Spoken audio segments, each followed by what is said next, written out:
Welcome, friends. James Corbett here, CorbettReport.com, with another edition of Propaganda Watch. And this week, we're going to be looking at the latest from the IPCC, specifically their special report on global warming of 1.5 degrees Celsius, which was released to much hype and fanfare over the course of the past week. And for people who are paying attention at home, this will not be any surprise to my regular readers, because they will know that I did talk about this in my editorial shortly before I went on last week's one-week hiatus. The IPCC prepares to release more hot air, where I talked about the report as it was being prepared, as they were putting the finishing touches on it, and I told people exactly what to expect, and exactly as I predicted, yes! Oh, all the truth tellers and truth sayers over at The Real News, over at CNN. Planet has only until 2030 to stem catastrophic climate change. Experts warn. Experts. The world has just over a decade to get climate change under control, UN scientists say. Or, that, of course, coming from the Washington Post, democracy dies in darkness, or in $600 million contracts between the CIA and Amazon. But hey, who's counting? And The Guardian. Oh, our good friends at The Guardian, who, of course, you will remember, won the Fake News Awards of the year at the beginning of this year for their fake news about Syria and the White Helmets. Well, here they are in 2018 with a good contender for this year's Fake News Awards. We have 12 years to limit climate change catastrophe, warns UN. And if that is a bit surprising or confusing for the Guardian's readers, well, at least you're paying attention to what the propaganda that they're pumping out, because of course we remember just last year the world only had 3 years left to stop dangerous climate change, warn experts. And if you don't remember that story, where of course it was 2020 was the magical cutoff date before it suddenly became 2030 this year, hey, we must be doing something right. If you don't remember that story, I did of course cover that in my video last year, UN warning just 3 years left to save the Earth, where I really hope you'll go and watch that if you haven't already. I go through all of the different examples going back to the 1980s, the UN environmental program director saying the Earth will be doomed by 2000, and Paul Ehrlich, of course, with his Earth will be doomed by 1980, and the Pachauri saying it was already too late, and Prince Charles giving the Earth 96 months, but that was about 95 months before I made this video, so only 1 month left to save the Earth. Well, now it's back to 12 years left to save the Earth, according to experts. Actually, I like how these headlines, experts warn, and then UN scientists say, and then simply warns UN. It's getting actually closer to the truth with that Guardian headline. Yeah, it is the UN that is specifically warning about this. And why do I say that? It is because, specifically, the IPCC report here, this, like all their assessment reports, but this report as well, is a political document. And I say that advisedly. I say that every time I write about the IPCC, but I still think this idea, this fundamental piece of the puzzle, is not sunk in for a lot of the people out there. It is a political document, not a scientific document. And again, I say that advisedly, and we can see that from even the mainstream environmental sources that are all on board with the climate change hoax. Downtoearth.org.in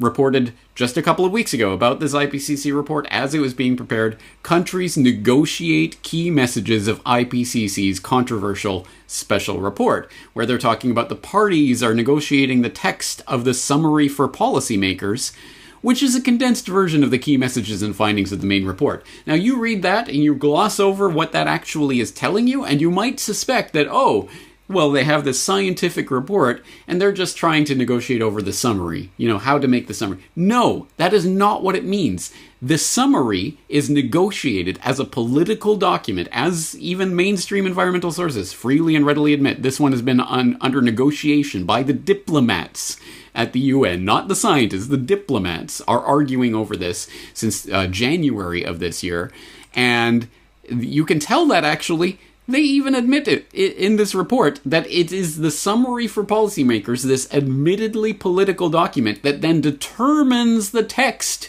of the supposed scientific report that summary is supposedly summarizing.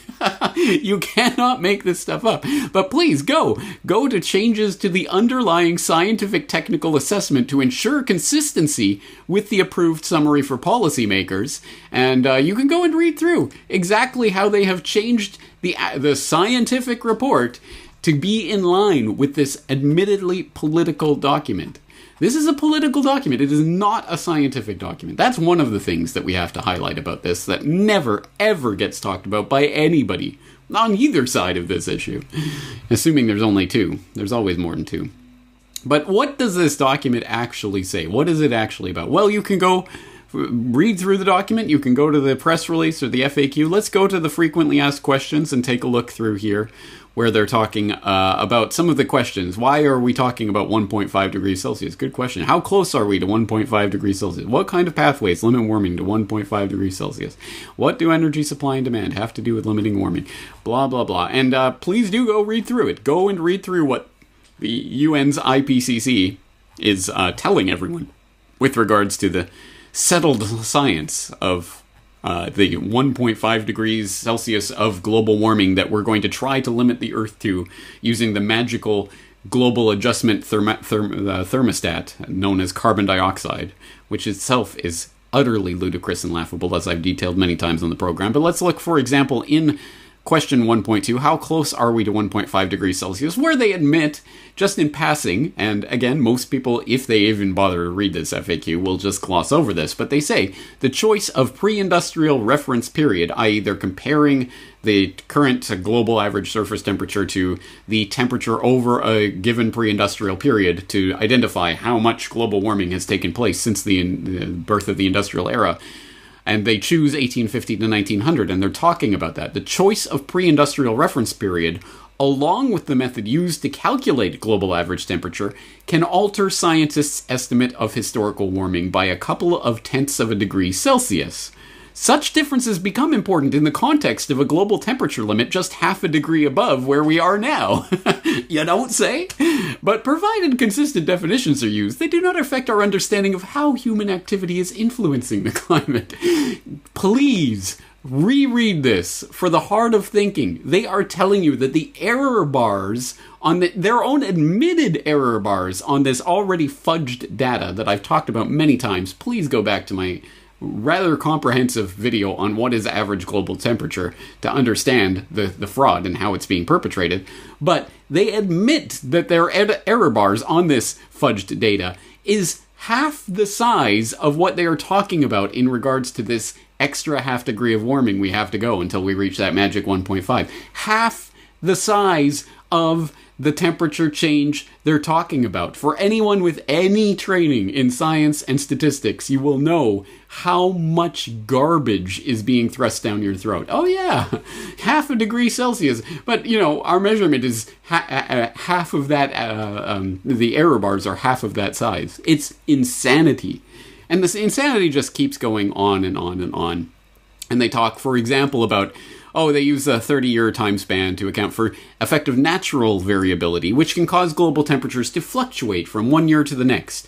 For example, 2015 and 2016 were both affected by a strong El Niño event, which amplified the underlying human-caused warming. Well, first of all, how are they separating the human-caused warming from the natural variability that they admit to? But also, the way they phrase this is that the natural variability can cause global temperatures to fluctuate from one year to the next, as if it's just random. One year it'll be hot and one year it'll be cold, and that's natural variability. But humans are making it hot every single year. Well, boo, wrong. Of course, self-evidently, obviously wrong.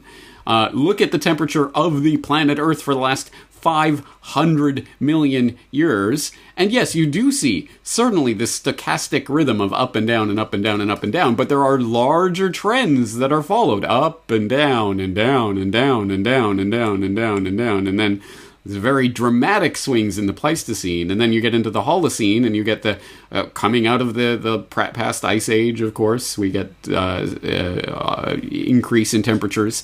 But also look at this ridiculous hand-drawn in MS Paint red line that we get to help show the dramatic hockey stick. Oh my god, global warming!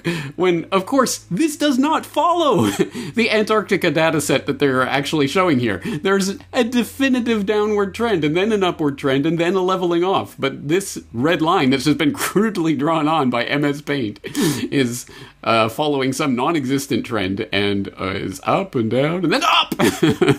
And of course, the up is itself a lie, as we've been over many times. Again, look at my global average temperature video, look at the other videos I've done on the subject, and oh, inconvenient timing, the first and only ever audit of the Met Office's Hadley Center, the Climate Research Unit's HADCRUT, Global Average Surface Temperature dataset, which, as my viewers will know, but probably 0.001% of the general public will know, is one of the main data temperature sets that are used to calculate this global average temperature number that they tell you is rising every single year. Hottest year ever, hottest year ever.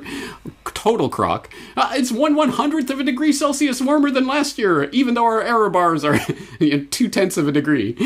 Again, utterly scientifically meaningless nonsense that they're trying to put out there. But, oh, look at this. The first ever audit of the data in HADCRUT shows incredible absurdities that have somehow or other escaped the attention of these experts for 70 years. For example, there are cases of tropical islands recording a monthly average of 0 degrees. This is the mean of the daily highs and lows for the month. A spot in Romania spent one whole month averaging minus 45 degrees. One site in Colombia recorded 3 months of over 80 degrees Celsius. That is so incredibly hot that even the minimums there were probably hotter than the hottest day on Earth. In some cases, boats on dry land seemingly recorded ocean temperatures from as far as 100 kilometers inland. The only explanation that could make sense is that Fahrenheit temperatures were mistaken for Celsius, and for the next 70 years at the CRU, no one noticed. I will, of course, put the link into this article so you can read more about this first and only ever audit of the data under HADCRUT. Again, one of the main global temperature data sets that these climate experts are using to tell us this nonsense scare story, but this is it in a nutshell. This is what they're trying to get us to believe. But, of course, what do the media report? Oh, until 2030, we have 12 years left to save the planet. After we told you only have 3 years left to save the planet. Whatever, who cares? It's settled science. Don't question these obvious self-contradictions.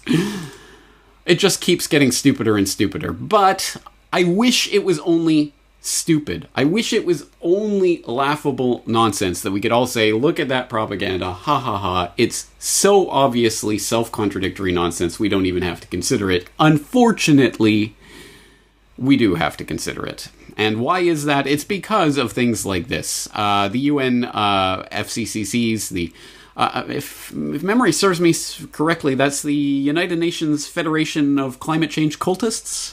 No, the United Nations Foundation for Climate Change Cash? Oh, I can't remember. Something like that. The UN FCCC Secretariat welcomes the IPCC's Global Warming Report of 1.5 degrees Celsius report.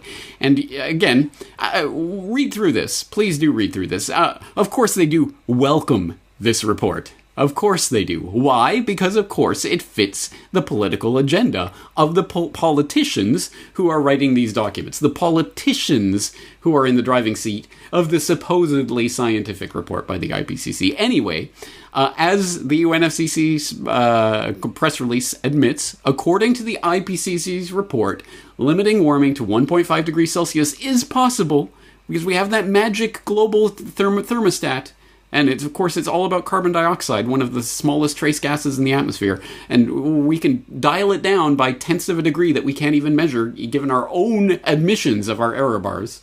Anyway, according to the IPCC's report, limiting warming to 1.5 degrees Celsius is possible, but requires unprecedented transitions in all aspects of society.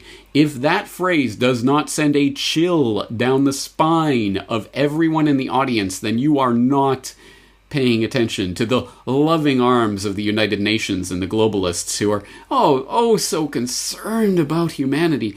To minimize further global warming, we will need to achieve zero net emissions by mid-century. Zero net emissions. How exactly do they propose to do that? What mechanism precisely are they going to use to get the Earth down to zero net emissions? Oh, that's right. The old grey prostitute herself, the New York Times, can tell us new UN climate report says, put a high price on carbon. And what does that ultimately mean? Well, it means either carbon taxes, cap and trade, maybe a combination of the two, but something along those lines. And ultimately we'll have rationing for the population. You know, once again, it's kind of funny. I think I've heard this stuff before. Where did I hear that? Let me rack my brain. Oh, that's right. I have talked about this before. Would you live in a greener lifestyle if you could make money from it? That may be possible if a government proposal for personal carbon emissions allowances is implemented under the scheme. Everyone in the UK would be allocated an annual carbon allowance. Stored electronically, rather like a supermarket loyalty card, points would be deducted every time we buy or use non-renewable energy. For example, using electricity to power appliances in the home. Or travelling somewhere by plane. Or even buying petrol for your car on the forecourt. Now, any points left over could then be sold back to a central bank. Are you still with us? And people who need more, like motorists who had used their allocations, could then pay for a top-up. Carbon rationing, carbon trading, carbon taxes, cap and trade. Just as the technocrats of old envisioned a new economic order based on energy and governed by the dictates of scientists and engineers, so too does this modern form of technocracy envision an economic order in which energy is budgeted, priced, and traded by intergovernmental panels of scientists and the political caste that grows up around these institutions. The Environmental Protection Agency is not a frivolous agency. It is created to regulate carbon dioxide emissions. And I have been saying to the West Virginia Coal Association, which for the most part doesn't believe in climate science. They don't believe there's a climate problem. And I have been saying to them for a number of years that that's wrong. In my judgment, the science is true. The science is unequivocally true. And that there is a price to carbon in their future. I said this a couple of months ago. There's a price to carbon in their future. But I believe that the cap and trade approach is the essential first step, partly because it is the only basis upon which we can envision a truly global agreement, because it's very difficult to imagine a harmonized global tax. A carbon tax, or any other way of putting a carbon price, is actually, from an economic point of view, the most effective and efficient way to do this. Okay, you can regulate and you can do, all kinds of things, but nothing is as strong a market signal to the private sector as a carbon price, whether that be a carbon tax or whether it be a cap and trade, which is what California is doing, or any of the other measures that ultimately give you a carbon price. But that is the simplest, cleanest, most powerful signal. So if that's possible, I'm with you. These measures are sold to the public as a way of penalizing the big oil interests that have spent the last century monopolizing the world's key resources and plundering the earth in the pursuit of profit. What they do not understand, because it has been deliberately obscured, is that it is these very interests that have been instrumental in creating these schemes in the first place. It's my understanding that back in 1997, when you were vice president, Enron's CEO, Ken Lay, was involved in discussions with you at the White House about helping develop this type of policy, this trading scheme. And is that accurate? Is it inaccurate? It's been reported. I don't know, but I met with Ken Lay, as lots of people did, before anybody knew that he was a crook. Right, and clearly you can see why so many of us are concerned about this type of cap-and-trade energy tax that would be literally turning over this country's energy economy. I didn't know him well enough to call him Kenny Boy. Well, but you knew him well enough to help devise this trading scheme. All right, once again, if you do not understand the bigger picture of what is happening here, and why it is that the literal oligarchs, literally the Rockefellers and the Rothschilds and the royal families and all of the mainstream institutions, all of the corporate bankster-funded establishment lapdog press institutions are 100% behind this agenda and pimping these UN reports, then please watch How and Why Big Oil Conquered the World. They are available for free on my website. But I note that as I am recording this video at this precise time, YouTube is down worldwide, and I can only imagine what might come of this incident, whatever Russian bots or whatever they're going to blame it on. At any rate, YouTube is down worldwide as I speak. So please, once again, just a reminder, even if I don't get censored off of YouTube, which I will eventually, maybe for videos like this, but at some point, I am not going to be on YouTube. How and Why Big Oil is not going to be on YouTube. You will have to have your own copy. Download it from my server for free. Purchase a DVD. There you have a physical copy you can physically pass out to people, and you get to support the website. Of course, available at corbettreport.com/shop. The bigger picture is even bigger than the $1 trillion climate scam that they're trying to run right now, which of course will generate oodles of money for certain corrupt politicians and people and corporations that are in the back pockets of the banksters. Yes, there is the monetary aspect to this, but it goes much deeper into the heart of the technocratic agenda itself by way of carbon eugenics. That's going to be one of the things that is going to try to get us into the technocratic enslavement grid. It is coming. It is coming, and you can see it clearly, the way they hype these types of UN reports as if they are going to be the saviors of humanity. Newsflash, they're not. I'll keep drilling this point home, despite the fact that there are a lot of people out there that don't like to hear this bitter message. It is horrible, and it is hard to swallow, and it is nightmarish, but it is the truth, and I will keep telling this truth until I get deplatformed from every platform, and even then, it will still be out there. Purchase your copy today. Thank you for joining us for this important edition of Propaganda Watch. Please spread this message. Available now from CorbettReport.com. Oil. The 19th century was transformed by it. The 20th century was shaped by it. And the 21st century is moving beyond it.